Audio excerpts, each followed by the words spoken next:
Let's take a look at number 3. In number 3, we're just going to only look at g of f of x.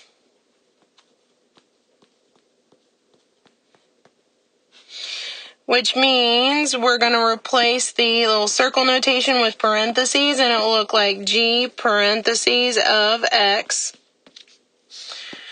And let's see. We'll start out with the f of x that's inside. We always work our way from inside to out, which means we're going to start out with the square root of x minus 2.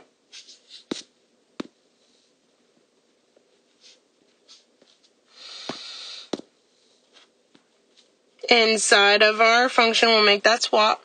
And then what this means is that we're going to go to our g function and replace any x's. Here's our g function, and replace any x's with what was inside, even though it looks pretty complicated. We'll replace our x with that. So we're going to start by rewriting g, which is 1 over x minus 6. And we're going to replace the x with what was inside the parentheses. Well, what was inside the parentheses is this square root of x minus 2, so let's make that swap. And what's nice about this one is there's nothing you can do to simplify this. And because they just said they wanted you to find the function, this is one of the few times that it is actually okay to leave the square root on the denominator. I know that in the rest of this course we will not do that, but I'm telling you it's okay right now, just while we're doing the algebra part.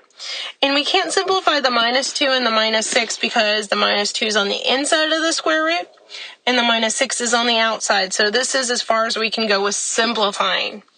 However, because there wasn't much simplifying to do, that probably means there's more work to do with the domain, which there is. So let's take a look at finding the domain. The problem with this one is, number 1, we do have an even root. And number 2, we do have a fraction. So we need to deal with both of these issues one at a time. So first of all, let's deal with the even root. Well, the even root issue says that whatever's inside of our even root needs to be greater than or equal to 0. So whatever's inside of our even root needs to be greater than or equal to 0. Well, that's our x minus 2 that's inside there. So let's make sure that that x minus 2 ends up being greater than or equal to 0. Well, to solve that, that's not bad. We will add 2 to both sides. And that will just give us that x is greater than or equal to 2. That's our part 1 of our domain. We still have to do our part 2 of our domain, which is dealing with the fraction part. Because we do have a fraction. Well, what's the problem with a fraction? Well, it's the fact that, let's see, that the denominator cannot be 0.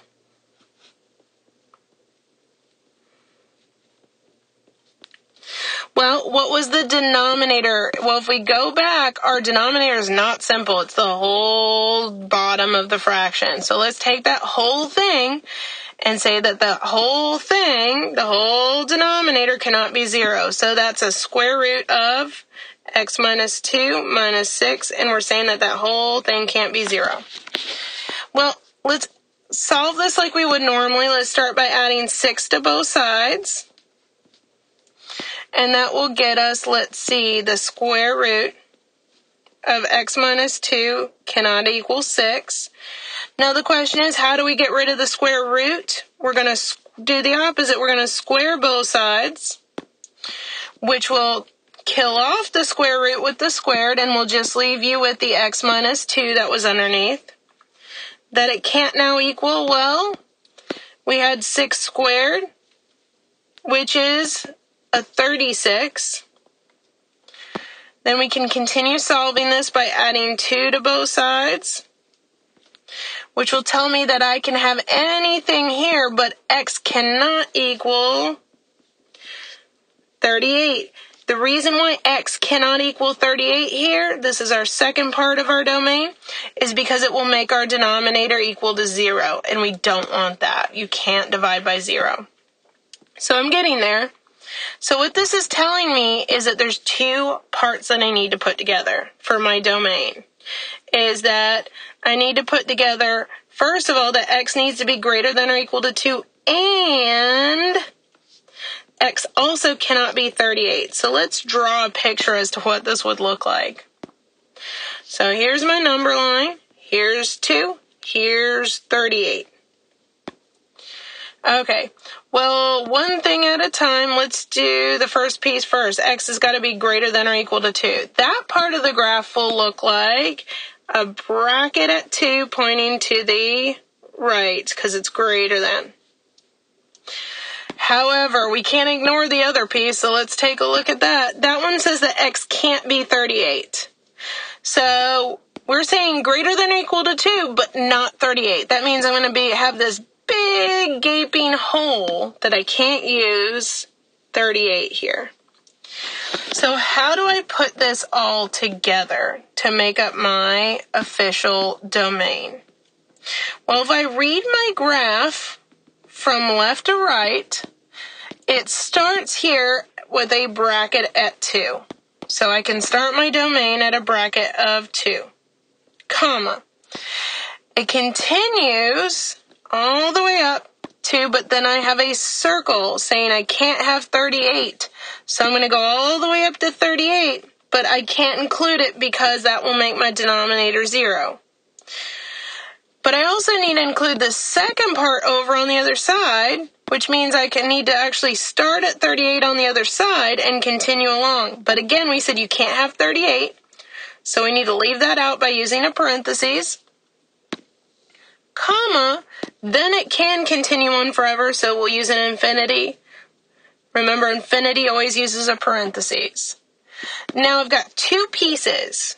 What do I put in the middle of two pieces? You'll always use this little U, or it's called a union symbol.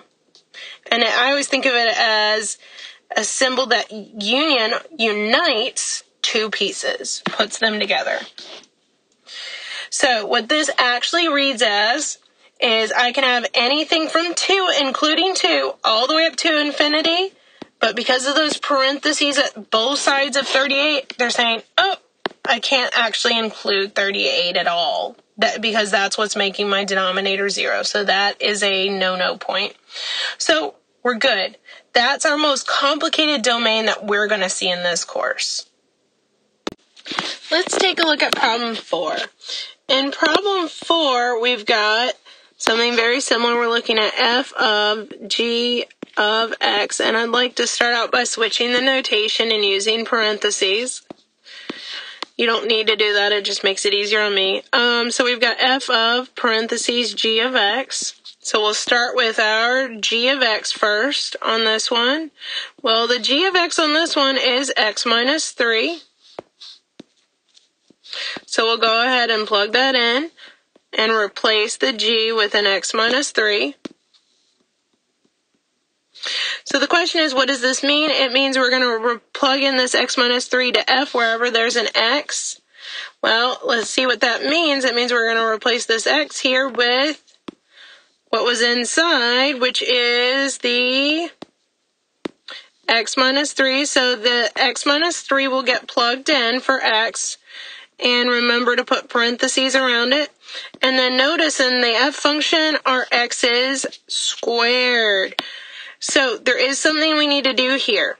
What does it mean to square something? Well, remember, if something's squared like this, it means that there are twins, identical copies of these x minus 3s. So what we're going to have here is an x minus 3 times another identical twin, another x minus 3. And again, they are not going to want you to leave it like that. They're going to want you to actually multiply that out or FOIL it. So let's go ahead and FOIL it out.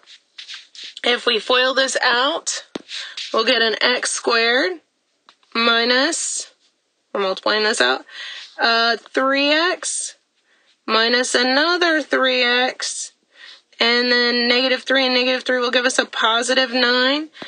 And so I can combine my like terms. Notice my like terms here are a negative 3x and a negative 3x, which will give me negative 6x.